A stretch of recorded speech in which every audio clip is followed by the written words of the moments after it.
You do not see the missile. You do not hear a siren. You are sitting at your desk on the 34th floor, debating whether to reply to an email now or after lunch, when the world simply deletes itself. The first thing you register is not fear. It is light.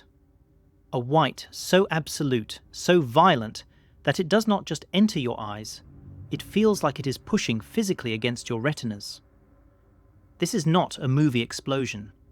There is no fireball yet, just a silent, bleaching flash that turns the shadows in your cubicle into razor-sharp lines. If you are looking out the window at this exact millisecond to check the weather, you are already blind. Your optic nerves have been overwhelmed before your brain could even process the image of the city disintegrating. This is the zero moment. The clock has started.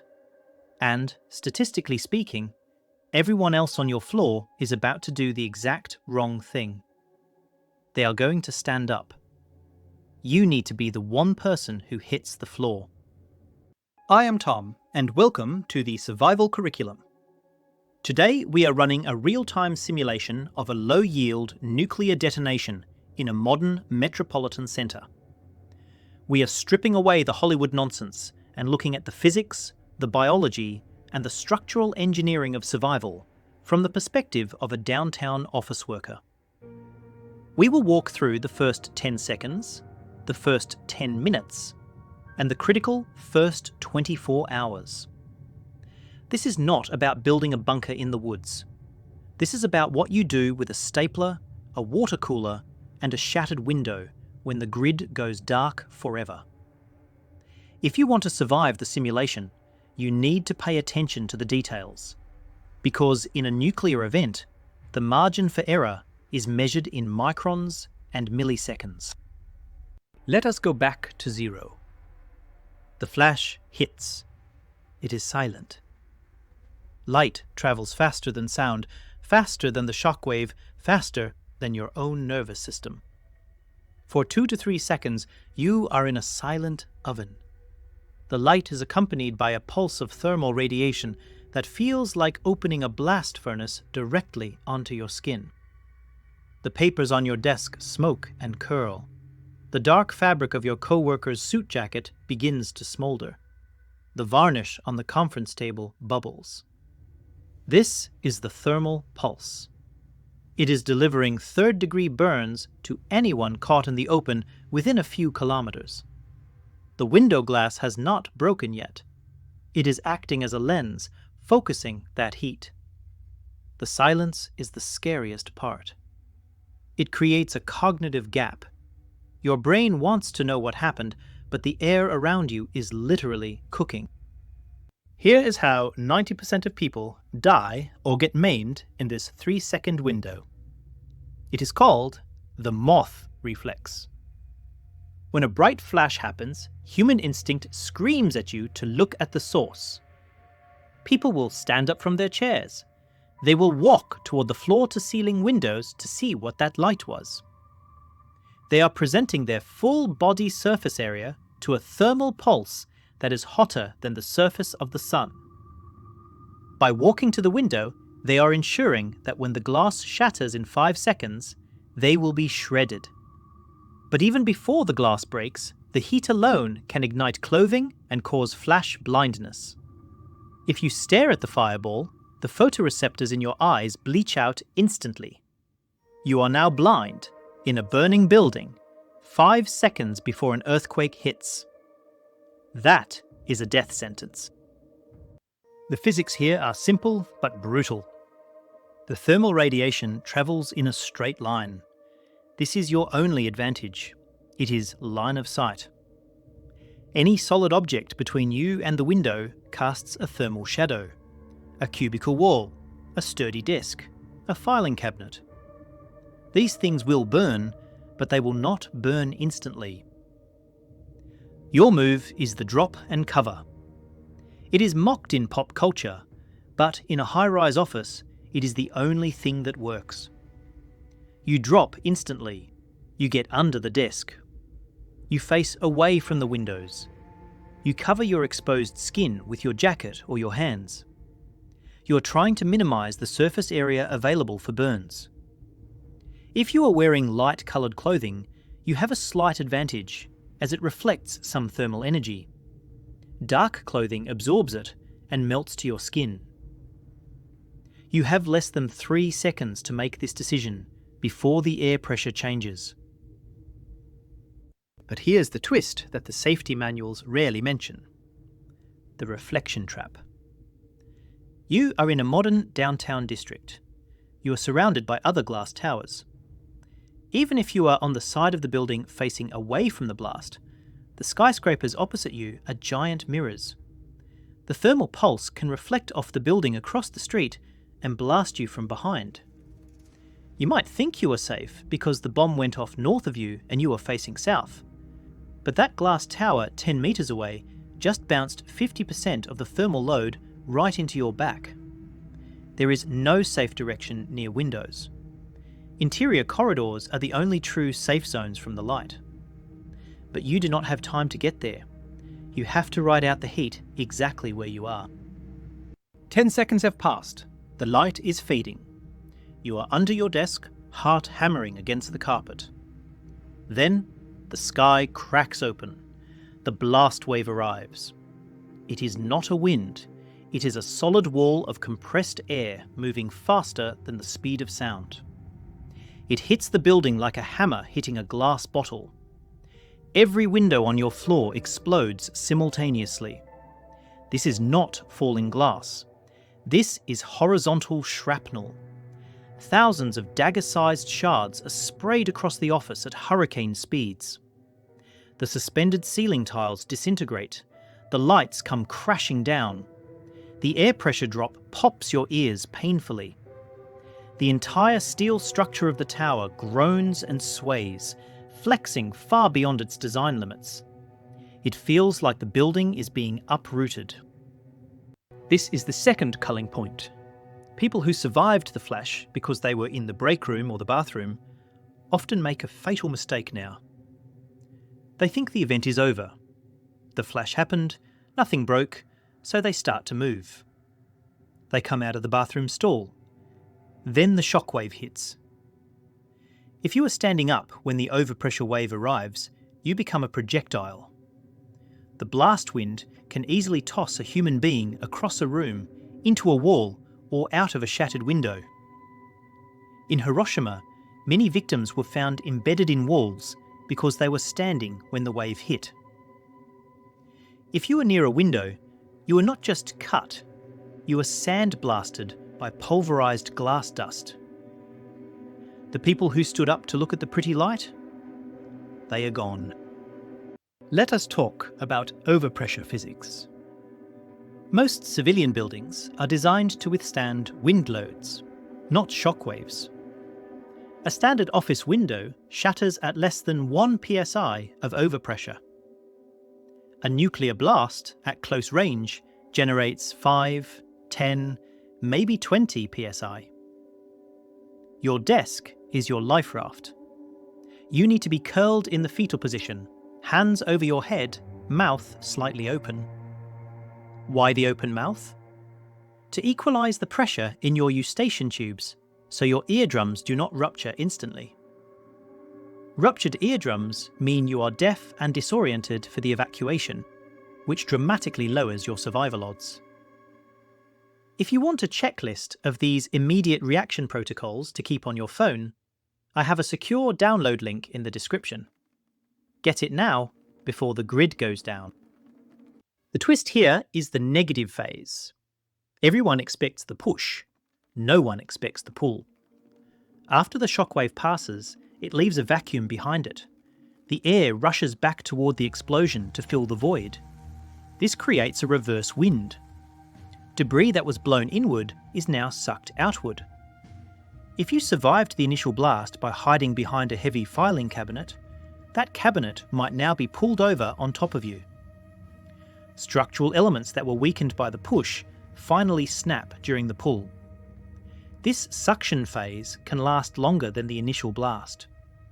You must stay down. Do not move until the air completely stops moving and the debris settles. The building is breathing, and you do not want to be in its lungs. Minute 1. The noise stops. The building is still standing. Barely. You are alive. You cough, and it tastes like copper and drywall. The air is thick with dust, pulverized concrete, fiberglass insulation, and paper ash. It is dark even though it is noon, because the dust cloud has blotted out the sun. Emergency lights might be flickering, or it might be pitch black. You hear the sounds of agony now, the screaming of co-workers, the groaning of metal, the hiss of broken pipes. You are disoriented. You likely have a concussion. Your suit is torn, you are bleeding from shallow glass cuts. But you can move. The instinct to panic is overwhelming. You want to run. You want to find the stairs and sprint until you are outside. The stairwell trap. This is where the panic kills the survivors. The herd instinct will drive everyone toward the fire exits. But in a high-rise, the stairwells are chimneys. If there are fires on lower floors, and there will be fires, smoke rises. By rushing blindly into the stairwell, you might be walking into a suffocating column of toxic smoke. Furthermore, the emergency lighting is likely out. The stairs are covered in debris. People are stampeding. If you trip, you are trampled. If you run outside, you are running into the fallout zone before you even know where the wind is blowing. Running is the wrong answer. Pause. Assess.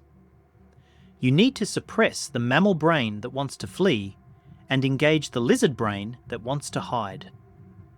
Your first actual move is a self-diagnostic. Wiggle fingers. Wiggle toes. Check for arterial bleeding. If you are spurting bright red blood, you have 2 minutes to apply a tourniquet using your belt or a torn shirt. If you are intact, check the room. Do not use a lighter or a match for light. Gas lines are likely ruptured. Use the screen of your phone if it still works, or that small keychain light you should have had. You are looking for a structural core. In a modern high-rise, the elevator shafts and stairwells are usually encased in reinforced concrete. This is the strongest part of the floor. You want to move toward the centre of the building, away from the jagged teeth of the windows. Grab a weapon, a fire extinguisher, a heavy piece of pipe. Not for zombies, but for prying open jammed doors. The threat you are not thinking about is the fire suppression system. In many office buildings, especially server rooms or record archives, they use gas systems or high-pressure mist. Pipes have burst. The sprinklers are raining black, stagnant sludge water that has been sitting in iron pipes for 20 years. It is slippery and smells like rot. But worse, if halon or CO2 systems triggered in enclosed spaces, the oxygen is being displaced. You could walk into a room to hide and simply pass out from hypoxia. Stay low, not just to avoid smoke, but to test the air. If you feel dizzy or your voice sounds strange, back out immediately. The building is trying to choke you. Minute 15. You have gathered a small group of survivors in the central corridor near the elevators. You are tending to wounds. Then, someone looks out a broken window and screams. It is raining, but it is not water. Heavy, dark, sandy grit is falling from the sky. It clatters against the remaining glass like hail. This is the fallout. The debris that was sucked up into the mushroom cloud, dirt, concrete, people, steel, has been fused with radioactive isotopes and is now falling back to Earth. It looks like dirty snow. It is coating the ledges, the streets below, and drifting in through the shattered windows. It is everywhere. And every single grain of it is emitting gamma radiation like a tiny X-ray machine set to maximum. The evacuation fallacy. This is the biggest killer in nuclear scenarios. People see the dust and think, I need to get to my car. I need to get home to my kids. If you walk out into that street now, you are dead. You just do not know it yet. The radiation levels outside in the first hour can be upwards of hundreds of Roentgens per hour. Being outside for 20 minutes could give you a lethal dose. Your car offers almost no protection. Gamma rays punch right through steel and glass. Plus, the streets are gridlocked with wrecked cars and panicked mobs. You will be stuck in a traffic jam while radioactive sand piles up on your windshield. The only way to survive fallout is to simply not be there. The golden rule of fallout is time, distance, and shielding. But mostly shielding. You need mass between you and that dust. Concrete, steel, earth, books, paper. In an office, paper is your best friend.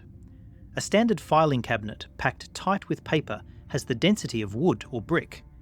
You need to build a fort, literally. Go to the centre of the floor, as far from the windows as possible. Drag desks together. Pile filing cabinets around them. Stack books. You are building a cave inside the building. This is called increasing your protection factor. If you can reduce the radiation by half for every foot of paper you stack, 3 feet of paper might save your life. Do not sit on the floor if you can avoid it. Dust settles on the floor above you and the floor below you. Mid-level is best. Stay away from the roof and the ground floor. Here is the terrifying property of fallout that no one discusses. It is static charged. Because it was formed in a violent thermal updraft, the particles carry a heavy static charge. They cling to everything. Synthetic fabrics, hair, plastic. If you are walking around, you are a magnet for this stuff. It sticks to your suit. It sticks to your skin. You cannot just brush it off. If you get it on you, you need to strip that layer of clothing off immediately. If you breathe it in, those particles lodge in your lungs and burn you from the inside out. This is why you must tie a shirt or a rag around your face. You are not filtering a virus, you are filtering glowing sand. Do not touch your eyes. Do not bite your nails. Hour 4. The adrenaline has crashed. You are huddled in your fort of filing cabinets and overturned desks in the central hallway. The building is groaning as it settles. Outside, the city is burning. You can see the glow reflecting off the smoke. Inside, it is getting cold. The windows are gone and the heating system is dead.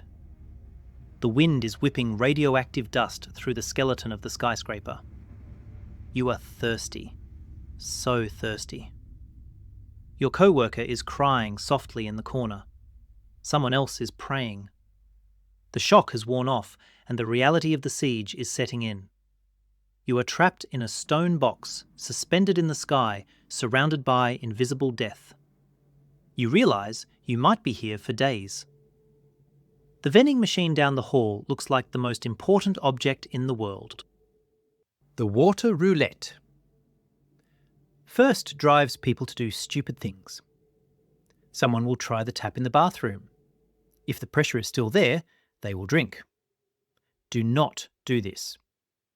The municipal water supply may have been compromised by breached pipes sucking in groundwater or fallout.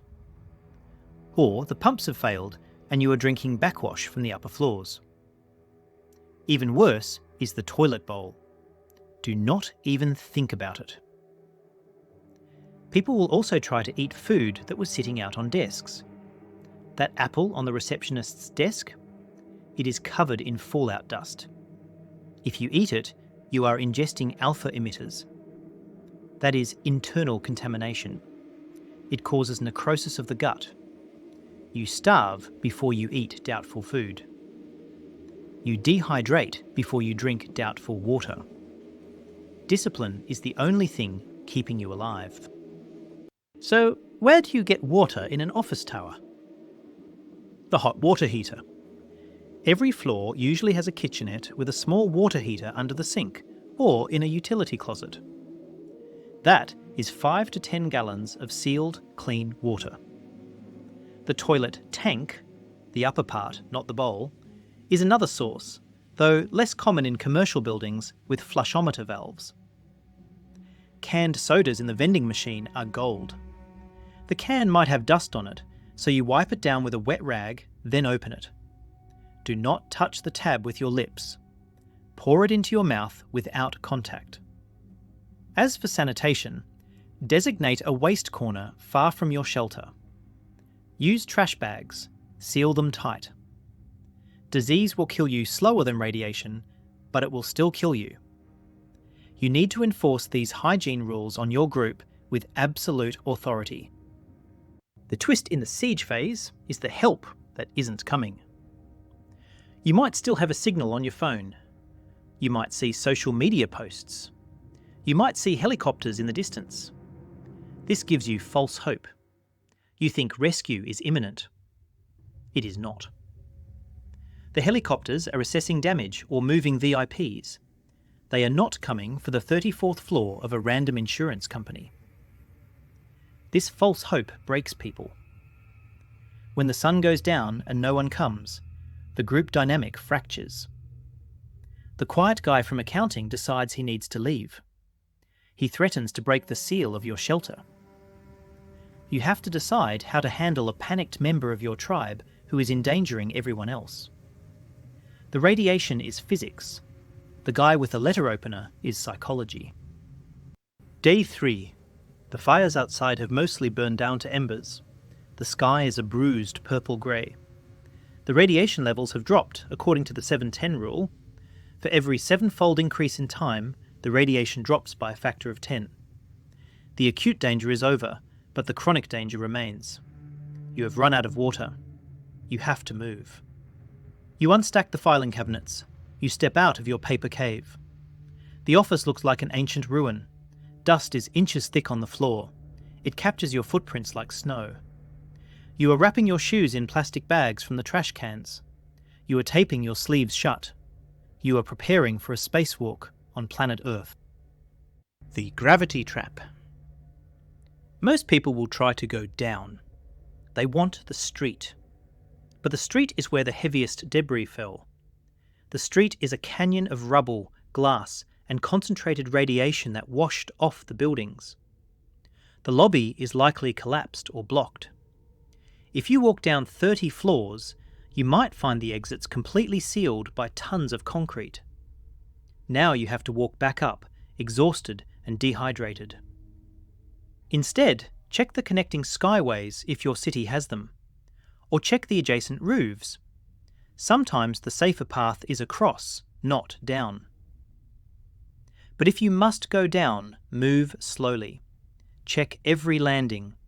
Do not slide down the handrails. They are coated in fallout. When you finally breach the building and enter the world, you are on a timer. You are accumulating dose. You need a destination, not a wander. Head crosswind. Get out of the fallout plume's footprint. If you find a working hose or a broken fire hydrant spraying water, do not drink it yet. Wash. Wash your suit. Wash your plastic-wrapped boots. Decontamination is life. If you find a functioning relief center or a military checkpoint, approach with hands visible. But be warned, they might strip you, hose you down with freezing water, and confiscate your supplies. You need to have a stash hidden on your body. A small bottle of water, a candy bar, a knife. Hide it well. The official channels are overwhelmed. You are still your own first responder. The twist of the new world is the silence. A modern city is never silent. It hums. Now it is dead quiet. No traffic, no HVAC, no sirens. Just the wind whistling through the skeletons of buildings. This silence hides the new predators. Not mutants, but packs of dogs that were released and are now hungry. Desperate survivors who have lost their moral compass. The threat has shifted from radiological to biological and tactical. The glass shards on the ground are still sharp. The radiation is invisible. But the person watching you from the alleyway is very visible. You survived the bomb. Now you have to survive the aftermath. Week 2. You are no longer an office worker. You are a scavenger. You have left the high-rise and found a basement in a residential area 3 miles upwind. You look different. You have lost weight. Your skin is pale from staying indoors. You have learned to read the wind. You know that a metallic taste in your mouth means run. You have formed a small tribe with the survivors from the 34th floor. The hierarchy has flipped. The VP of sales is useless. The quiet maintenance guy who knows how to siphon gas and fix a generator is the new king. You are eating cold beans and grateful for them. The bomb was just the opening ceremony. This is the main event. The lone wolf fallacy. In the movies, the hero wanders the wasteland alone with a shotgun. In reality, lone wolves die. They sleep and they get robbed. They get sick and they have no one to bring them water. They break a leg and they stay there. Survival is a team sport. If you tried to hoard everything and push people away in the first week, you are likely dead by week 2. You need a shift rotation for security. You need someone to forage while someone cooks. You need community, even if it is just 3 people. Isolation is a luxury you can no longer afford. Long-term adaptation is about calories and encryption. You need 2,000 calories a day to function, but you can survive on 800 if you stay warm. Canned food is safe from radiation if the can is intact. Wipe it, open it. Root vegetables like potatoes and carrots underground are safe if you peel them thickly. Do not eat leafy greens. They catch the dust. Water must be boiled or filtered. But encryption means hiding your resources. Do not look well fed. Do not look like you have gear. Look like a victim. If you have a working flashlight, use it under a blanket. Light discipline prevents you from becoming a target. You are managing a depleting inventory in a world with zero resupply. The final twist is that the bomb didn't destroy civilization. It just reset the clock. The currency is no longer digital. It is antibiotics, ammunition, and trust. The people who are thriving are not the ones with the biggest guns, but the ones who can fix things, the ones who can grow things, the ones who can tell a story to keep the group from despairing. You are building a new world on top of the ashes of the old one. The radiation will fade, the isotopes will decay. But the person you were before the flash, that person is gone. You have been forged into something harder, sharper, and more essential. You can't choose where the bomb falls, but you can choose what you do in that first second. You can choose to be the one who drops, the one who waits, the one who leads. The simulation we just ran is a best-case scenario. We assumed the bomb was small. We assumed you weren't at ground zero. But what happens if the grid never comes back? What happens when the nuclear winter sets in and the crops fail globally next year? That is a different kind of survival. That is not about dodging glass. It is about enduring the long cold.